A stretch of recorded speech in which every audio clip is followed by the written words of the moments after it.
Kumusta mga ka-DIY? Ito yung gagamitin kong yung ipapakita kong wiring para dun sa yung wiring instruction para dito sa hybrid inverter.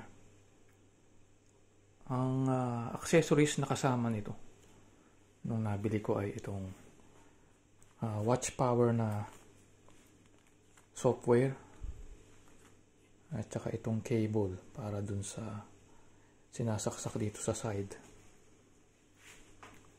yung COM port para sa computer. Dalawa yung cable na yan, magkaiba. Yung instruction manual, ito yung magmula 1 kilowatt hanggang 5 kilowatt. At saka yung para sa PV holder, ito para dun sa wire, para dito, para mai-cable tie, hindi gagalaw yung wire.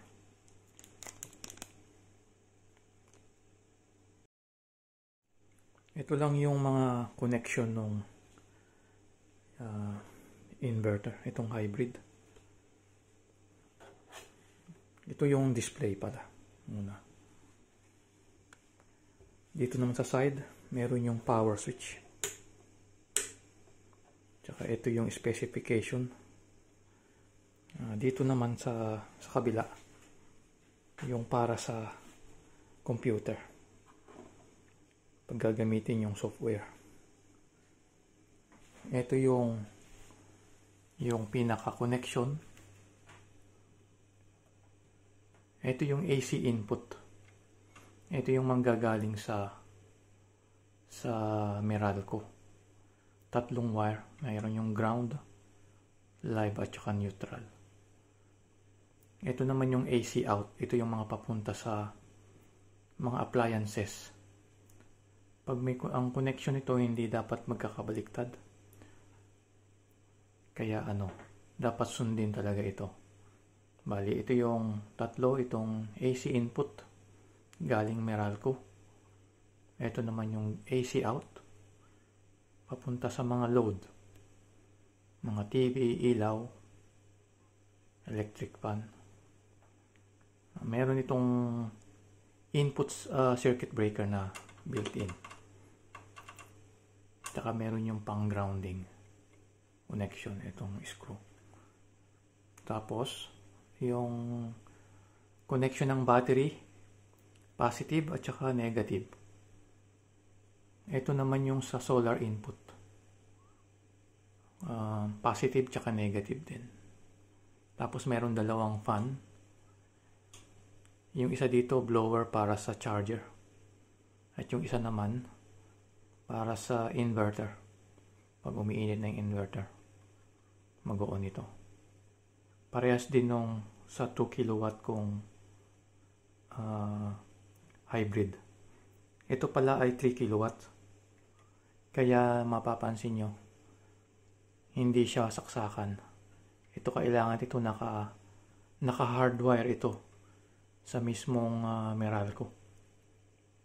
Hindi kagaya ng 2 kilowatt na meron siyang saksakan. Pwede mong isaksak sa socket sa mga outlet. Pero ito hardwire. Ito yung specification nitong 3 kilowatt na hybrid inverter. Meron itong inverter mode, yung 3 kilowatt, 24 volts DC. Ito yung sa batteries. Tapos meron siyang AC charger mode, 230 volts, 50-60 Hz. Itong solar charger mode, ito yung rated power niya. Ito yung maximum na solar input. Ito yung 1000 watts. Yan ang maximum na wattage doon ng mga solar panels. System voltage 24 volts. Ito yung operating voltage nitong inverter. Gagana ito from 30 volts hanggang 80 volts DC. Ang maximum solar voltage o yung tinatawag na VOC, 102 volts DC. Ito yung hindi dapat sosobra yung voltage ng mga panels dito sa 102 volts DC. Bago ko ipapakita yung wiring nito, kailangan yung meron kayong nalalaman na pinaka-basic dun sa paggamit ng tester. Yung AC, DC at saka yung continuity test dun sa mga cables. Kaya kailangan may matutunan kayong konti sa paggamit ng multimeter o yung tinatawag na tester. Maraming iba-ibang klaseng nabibili na tester. Meron yung maliliit lang, yung handy. Meron yung mga malalaki, kapares nito. Tsaka ito. Puro iisa lang naman yung gamit nito. Halos pare-parehas. Yung connection nito, meron yung tinatawag na common. Ito yung itim. Yung itim ng test lead ang kinoconnect dyan. Ganon din dito, may common din. Ayun, may common din. Tapos yung positive, yung pula, dito naman sa kabila. Pag may nakikita kang 600 volts o 1000 volts, tsaka nakikita doon yung voltage V, tsaka yung ohms, yung resistance. Iba-ibang klase yan. Meron yung pang diode, capacitor, temperature. Kaya depende rin sa multimeter. Kung ano yung mabibiling, meron yung temperature, meron yung pang read ng frequency. Ngayon, dito yung red o yung positive. Ganon din dito sa isa. Kung ito yung common, dito naman yung positive. Kasi meron yung volts doon, ohms, tsaka frequency. Kaya dito din yun. Kasi yung kabila, halos karamihan ng multimeter. Nasa left side yung current. Hindi na natin ito gagamitin. Ito, hindi naman natin ito gaanong magagamit. O talagang hindi natin gagamitin yan. Dito lang tayo sa voltage, AC, DC, at saka sa resistance, continuity test. Ito namang isa, ganun din. Common, nasa gitna. Yun lang yung itim dyan, yung negative. Dito rin, ayun, yung voltage, tsaka yung resistance, yung ohms. Ngayon, ang karamihan ng multimeter, may dial siya. Dito pinipili yung kung anong gusto mong gagamitin, kung voltage o yung resistance. Ito yung resistance. Dito rin, parehas din. Voltage. Ganun din dito. Tapos, dito sa isang multimeter na ito, meron siyang voltage. Ito. Ang symbol na yon AC. Yung pag ganun. Yun ang symbol niya. Yun ang AC na tinatawag. Pag yung straight line na may mga guhit na maliliit, yun naman yung DC. Kapag yung AC ang ginamit, ito naka-voltage tayo. Pag AC ang ginamit, ito yung mga high voltage karamihan. Mga 220 volts, pataas. Kapag naman yung DC, ito ang AC, lalabas din dun sa display AC. Ibig sabihin alternating current yan. Tsaka voltage. May V, may AC. Kapag naman DC, pipihitin lang, lalabas yung volts DC. Naka-auto range ito. Lumalabas yung auto doon. Ganun din dito. Dito naman, pipiliin mo yung volts. Pero ito, magkasama siya sa isang oras na mapihit mo. Meron yung AC-DC na. Meron siya yung wave. At saka yung straight line, magkasama na yon. Tsaka lalabas naman dito. Kagaya yan, naka-off pag pipihitin. Nakalabas doon DC. Ibig sabihin, magte-test ka lang ng pang DC lang. Kaya depende sa mga tester din. Kaya kapag gusto ko nang gamitin yung AC, pipindutin ko lang itong function. Nasa instruction manual din ito mga to, kung paano gamitin. Kaya yan, naka-AC siya ngayon. Ayan. DC. Ngayon, ito namang isa, magkahiwalay. Iisa lang yung brand, pero mas maliit yung isa. Ito mas maliit. Ito naman, pagpihit kong ganon, DC. Lumabas yung DC. Naka-auto range din ito. Tapos, meron siyang separate ito sa AC. Kaya pag pinihit ko yan, lalabas naman dun yung AC. Ito yung sa mga pang high voltage. Lahat ito meron tong backlight na LED.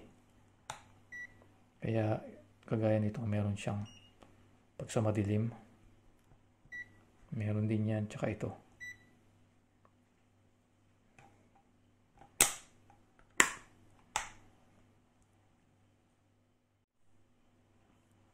Kapag bibili kayo ng tester, marami mga ibang accessories na kasama na yung temperature sensor, yung thermocouple. Pero ito ang kasama lang dito sa nabili ko. Ito lang. Test lead lang. Puro test lead lang yung mga kasama. Ngayon ipapakita ko yung pag-test ng DC. Karamihan yan batteries o yung after na ng transformer. Pagka DC na. Kagaya ng mga cellphone charger. Mga DC yun. Ito, papakita ko kung paano ang pag-test. Naka-voltage tayo ngayon. Palaging ganyan. Tapos, pipiliin ko lang dito yung DC. Kasi ito AC. DC.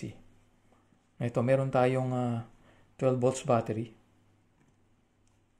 Ganito lang yan. Itim sa itim. Tapos, pula sa pula. Ganyan. Ayan, nagre-read dito ng 12.69 volts. Kapag babalik-tarin ko yan, may lalabas na negative dito sa display. Ibig sabihin, baliktad. Baliktad yun. Ayan, pagka itong itim na ito, kinonek mo dyan sa pula, magre-read pa rin ng 12.69 pero baliktad. Kaya ang tama dyan talaga ganito, pula sa pula. 12.69 volts. Walang lumalabas. Ibig sabihin, tama ang polarity. Yan, minus 12. Ganon din dito. Pipiliin ko lang yung voltage. Naka-DC na ito. Ganon din siya. Pula sa pula. Tas itim. Hindi nagkakalayo yung mga reading nito. 12.7 volts. Ganun din siya. Pag napagbaliktad yung polarity, magre-read ng negative din. Ayun, may lumalabas na doon, negative sign.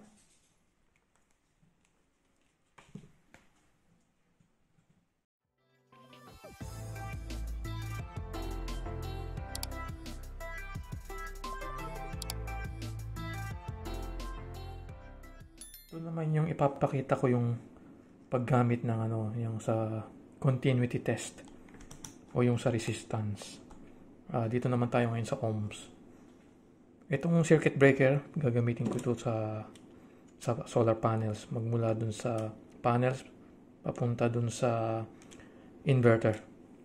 Kaya ito, meron tong on-off switch. Ito pag naka-on, nakataas. Pagka nakababa, yan ang off. Anong nangyayari ito pag na-over yung current? Automatic to magsuswitch off. O kung mayroong short circuit.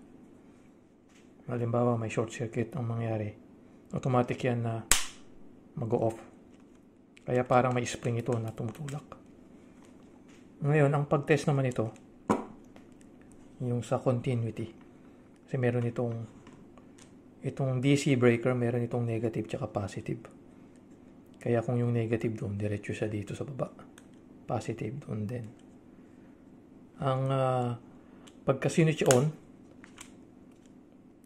shorted yan. Kaya makikita nyo doon sa tester.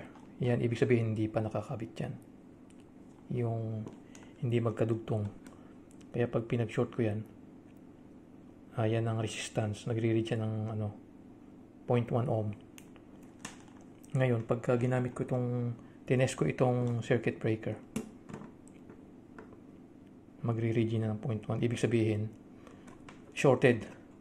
Naka-short na yan kasi naka-on na. Ganun din doon sa kabila. Pero ito dapat hindi ito magkadugtong. Itong positive negative na ito. Kaya dapat yan, tama lang yan na wala. Ibig sabihin, pagka may na-read dyan, ibig sabihin shorted. Magkadugtong yan. Ngayon, i-off ko naman. Testingin ko ulit. Wala. Ibig sabihin, open yung circuit. Ayan, kaya wala. Ngayon, i-on ko. Nagre-read na naman ng nagre-read ng 0.4, 0.3. Ayan. Ganyan lang ang pag-test ng yung sa continuity. Dito naman tayo ngayon sa wire. Susubukan na natin i-test itong magkabilang dulo ng wire. Dapat ito may reading ito na nearly 0. Ayan, ganyan. Kaya okay lang ito. Pagka wala kang na-read na dyan, na pag kinonek mo yung dalawa, yung positive negative na yan, ito kahit baliktaran naman to pag nagte-check ka ng continuity test. Walang polarity yan. Kaya kunwari tinest mo ganyan, tinetest mo yung wire kung okay. Kapag hindi nagre-read yan, ayan, nag-read, ibig sabihin may open yan, lalo na kung yung mahahabang cable. Kaya kapag mag-extend ng solar cable, yung mga mahaba, may umaabot pa ng 20 meters, mas magandang i-check nyo na bago nyo ikabit. Yung parehas na dulo, ganituin nyo lang.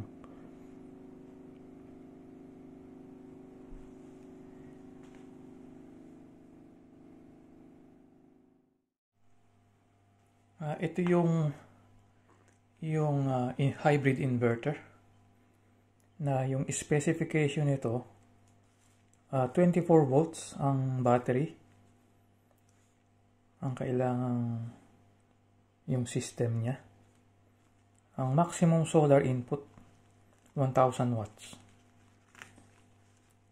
Ito yung open circuit voltage 102 volts. Ito yung para dito sa solar panels.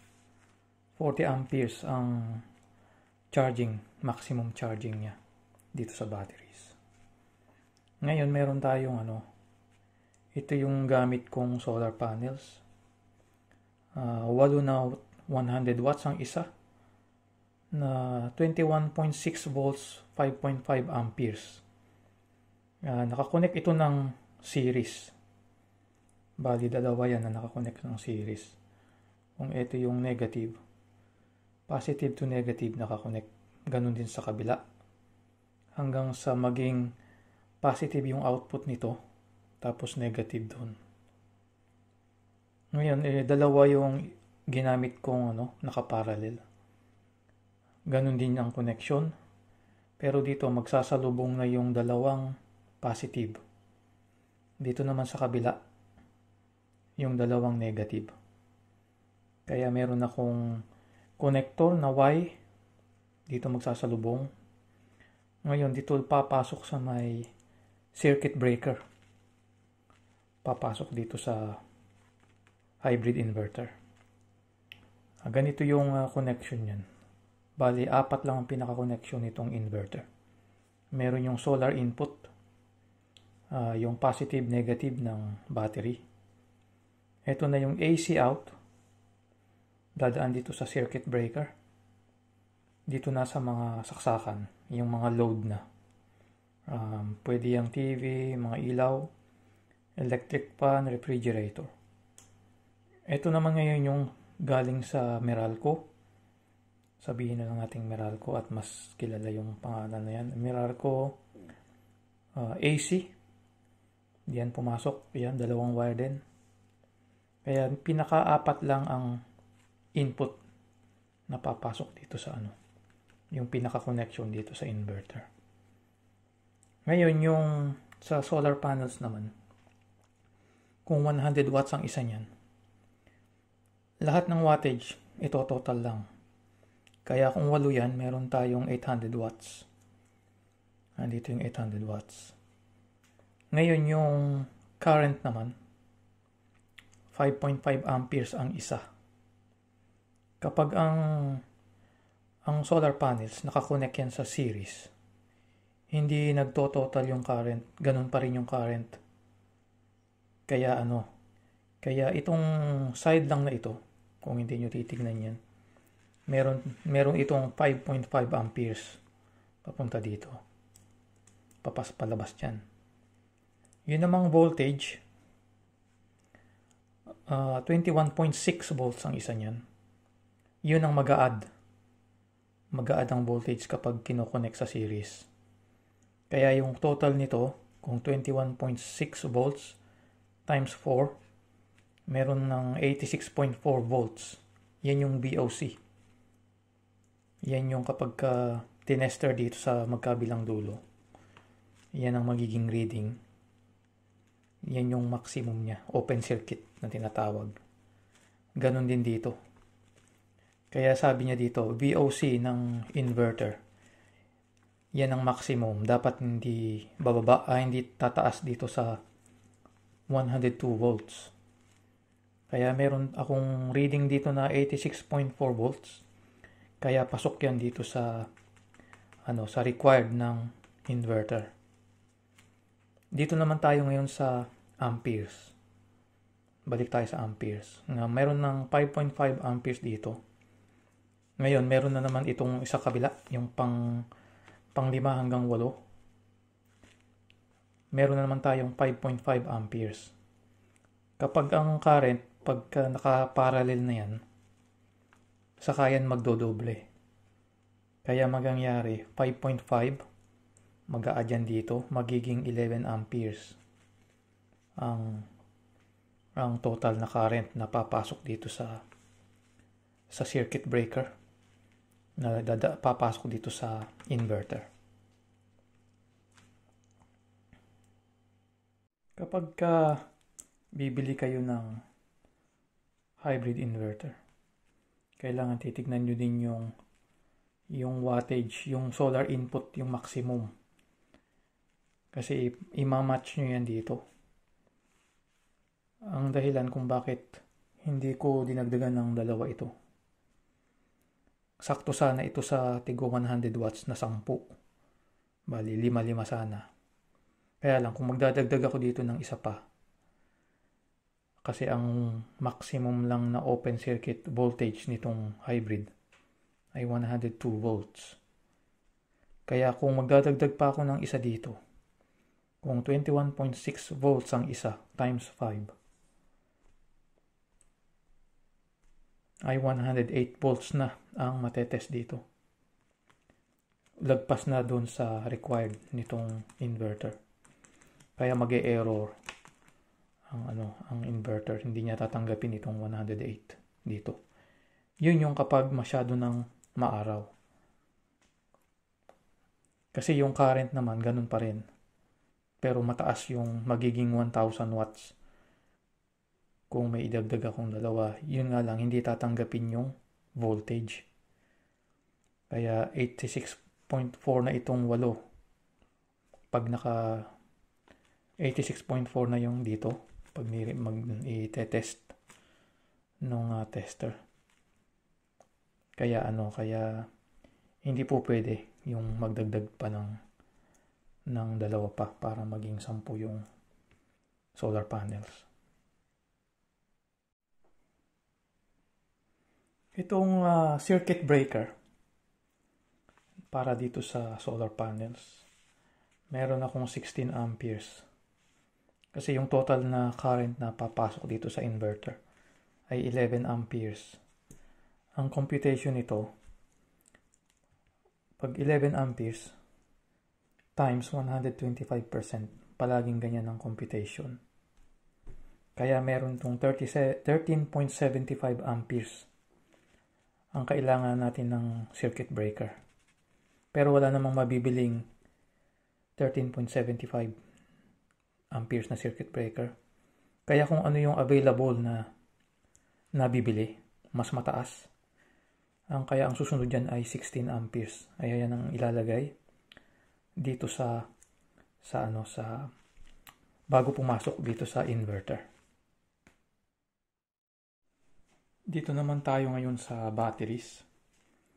Itong inverter kailangan ng 24 volts na supply. Ngayon, ang available na mga batteries, karamihan 12 volts. Depende na dun sa kung anong gusto mong current. Pero sa akin okay na ang 100 amperes. Kaya ito 12 volts 100 ampere hour ang isa. Kailangan kong i-connect yan ng series para makakuha ng 24 volts para dito. Kaya kung 12 plus 12 24 volts, ito dalawa, yung current hindi tataas, ganun pa rin. Kaya meron ng 24 volts dito na 100 amperes. Ngayon, pag mag-a-add ka ulit ng isa pa, 24 volts, 100 amperes pa rin. Advisable na dapat pare-parehas yung batteries. Ngayon, ang tatlo ang required o tatlo yung recommended. Tatlong 24 volts. Ang current na total nito ngayon, kapag may 100 amperes na tayo ditong 24 volts, i-add lang yung current ulit, magiging 200, 300. Kaya itong isang battery bank na ito, meron itong 24 volts, 300 ampere hour. Kung ita-times mo yan sa 24 volts, itong 300 amperes, 7.2 kilowatt ang ipoproduce nitong batteries sa inverter.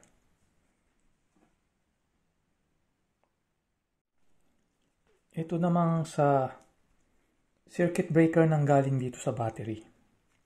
Meron akong ilalagay na 130 amperes. Ang computation naman nito, 3 kilowatt na inverter. Kasi yun yung papasok dito sa load. Kaya kung 3,000 watts, i-divide yan sa 24 volts. Kaya 125 amperes ang pumapasok dito, yung dadaloy dito galing sa batteries. Kaya dinagdagan ko na lang kasi kung ita-times ito ng 125%, kailangan ng 156 amperes para dito. Pero hindi ko naman to i-maximize na gagamitin yung 3 kilowatt. Siguro mga nasa 2 kilowatt lang ang mapapagana ito. Hindi ko naman isasaksak lahat ng appliances. Yung mga load ko dito, mabababa lang naman din itong mga load, itong TV, yung 50 inches na TV, umaano yan ng 50 to 70 watts. Pag nag-YouTube, napansin ko, tumataas yung wattage. Tapos yung mga ilaw naman, puro LED lang yan, mabababa lang ang wattage. Mga electric fan, mga 40 watts. Itong refrigerator lang medyo mataas. Na umaabot ito ng 100 plus, 120, mga ganyan.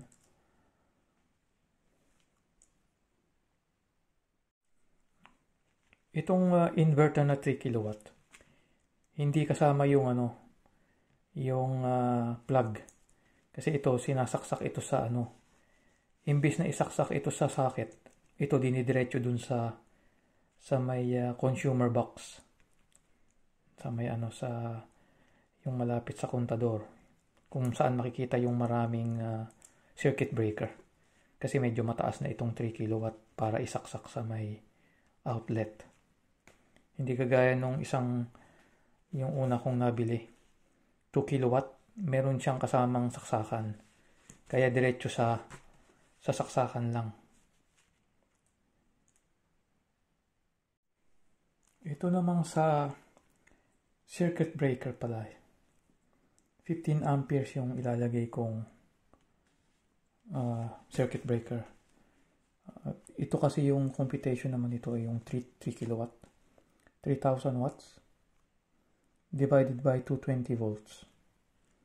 13 amperes ang dumadaan dito pag minamaximum yung appliances. 15 amperes ang next available na nabibili na AC breaker. Wala namang nabibiling 13 amperes. 13 amperes na breaker. Kaya yung susunod na mataas, AC breaker.